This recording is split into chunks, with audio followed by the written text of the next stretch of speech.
जय हिंद मेरे प्यारे बच्चों, आप सभी का स्वागत है। एक्सरसाइज 8.3 का प्रश्न नंबर जो है 2 का पहला प्रश्न को हम लोग पढ़ेंगे। पहला प्रश्न में क्या दिया हुआ है? तो पहला प्रश्न दिया हुआ है कि दिखाइए कि, यानी कि दिखाने का मतलब हो गया कि सिद्ध कीजिए कि, है ना। यहाँ पे सिद्ध करना है कि सिद्ध करें कि tan 48 degree into tan 23 degree into tan 42 degree into tan 67 degree बराबर में क्या दिया हुआ है? 1 दिया हुआ है। इसका मतलब हुआ कि आपको इस सब को जो है काट करके कितना लाना है? आपको 1 लाना है। अगर आपका यह 1 आ गया तो यह जो है सिद्ध हो गया। ठीक है, तो हम लोग जो है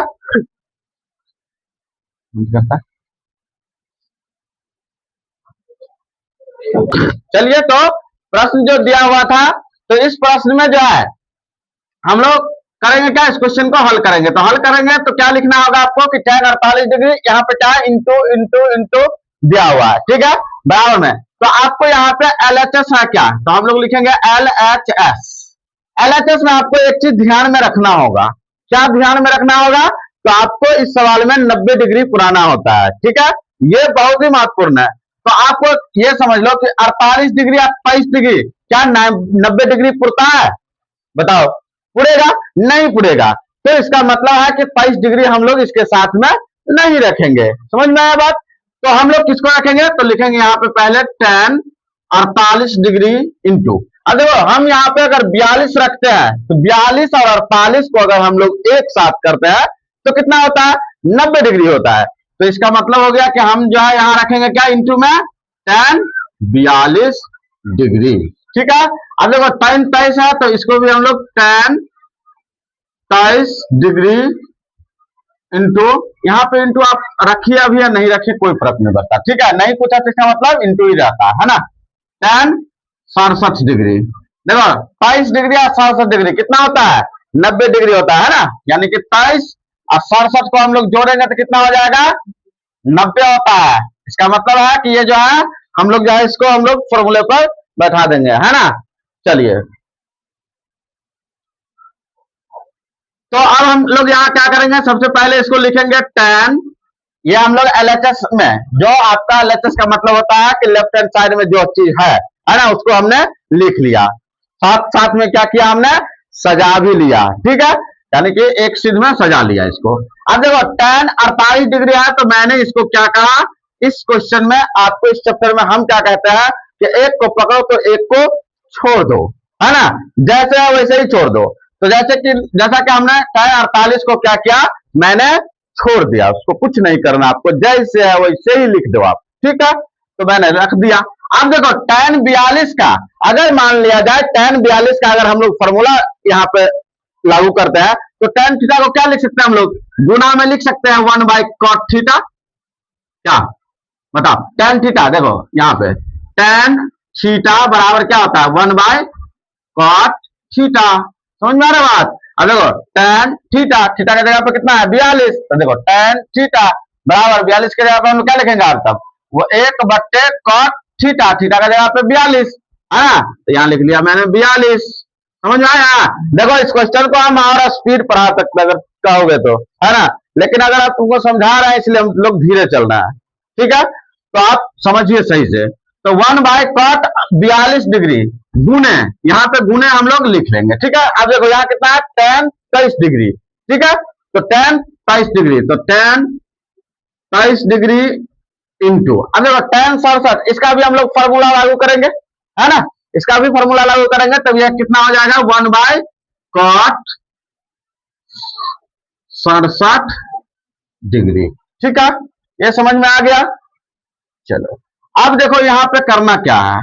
आपको फिर से इस tan 48 है इसको आप रहने दो ऐसे ही, लेकिन आपको 1 बाय cot 42 को हम सब क्या लिख सकते हैं? cot 90 डिग्री माइनस क्या लिख सकते हैं हम लोग? 90 में से कितना घटाएंगे कि 42 आ जाएगा? तो हमें तो 48 घटाना होगा, है ना। तो हम लोग यहाँ लिखेंगे 48 डिग्री। ठीक है, गुने tan 23 डिग्री गुने, देखो ये भी है 1, तो 1 cot को हम लोग क्या लिख सकते हैं फॉर्मूला के आधार पर? तो cot 90 डिग्री माइनस क्या होता है? 23 डिग्री लिखेंगे यहाँ पे, तभी तो 67 डिग्री है ना। और 67 लिख देंगे तब क्या आ जाएगा, 23 आएगा, है ना। तो हम लोग यहाँ जो है हमें लाना है 67, तो 67 लाना है तो 90 में से 23 घटा देंगे, है ना। तो 90 में से अगर 23 घटाएंगे तो कितना आएगा, 67 आ जाएगा। ठीक है, हमें लाना भी था कितना, 67 डिग्री। चलिए हम लोग आगे बढ़ते हैं। तो इसको हम लोग देखो, अब देखो tan, ये क्या है, tan 48 डिग्री गुने, देखो ये आपको अभी कुछ नहीं करना है, कॉट का इसका फॉर्मूला क्या होता है जी, tan, है ना। थीटा होता है तो tan 48 गुने tan 23 डिग्री गुने 1/, कॉट इसका भी फॉर्मूला क्या होता है, पता है ना, फॉर्मूला पता होना चाहिए जी। फॉर्मूला नहीं याद होगा तो आपका ये क्वेश्चन नहीं बनेगा। देखो जैसे कि हम अगर tan थीटा अगर लाना हो तो tan थीटा, अब थीटा का जगह पे अगर हम लोग इसको लिखेंगे तो ऐसे लिखेंगे, tan थीटा बराबर होता है cot 90 डिग्री माइनस थीटा होता है ना, ये फॉर्मूला होता है। आपको cot लाना होगा तो cot थीटा बराबर लिखेंगे tan 90 डिग्री माइनस थीटा। ठीक है, ये सब हम लोग फॉर्मूला, ये आपको याद रखना है, आपको ये फॉर्मूला सब आपको याद रखना है। ठीक है, याद रहेगा तो आपका ये सवाल बनेगा। ठीक है, एक क्वेश्चन जो है आपके एग्जाम में बहुत ही महत्वपूर्ण है, 2 नंबर में ज्यादातर पूछ ही देता है ना, छोटा क्वेश्चन है लेकिन 2 नंबर में पूछेगा आपको। तो कितना हो जाएगा, cot 90 डिग्री माइनस 23 डिग्री कितना होगा, tan कितना होगा, 67 नहीं 23 डिग्री होगा, है ना। इसका फॉर्मूला जो हम लोग जानते हैं cot थीटा बराबर ये फॉर्मूला रहता है, तो आपको cot लिखना है, लेकिन tan अगर हमें लाना है तो cot 90 डिग्री माइनस थीटा, तो थीटा के जगह पे हमने क्या है, यहाँ पे 23 है तो हमने 23 लिखा है। ठीक है, ना कि 67 आपको लिखना है। अब देखो tan 48 से ये tan 48 कैंसिल, और tan 23 से ये tan 23 कैंसिल, दोनों में हमको क्या पता चला कि यहाँ भी एक है, यहाँ भी एक है। अब देखो इस सब एक के एक साथ गुना कर देंगे तो 1 गुने 1 गुने 1 गुने 1, 4 गो एक है ना। हम लोग जानते हैं कि कितनों बार एक है, अगर उसको गुना कर देंगे तो बस, है ना, सिंगल एक ही आएगा, है ना। यहाँ पर जोड़ रहे हैं नहीं, यहाँ पे क्या कर रहे हैं, मल्टीप्लाई कर रहे हैं, यानी कि गुना कर रहे हैं, है ना। तो 1 गुने 1 गुने 1 गुने 1 तो कितना हो गया, 1। और यही जो हमें लाना था, RHS में कह रहा था, है ना, यानी कि ये प्रूव्ड साबित। ठीक है, आंसर। तो जो है अभी जो है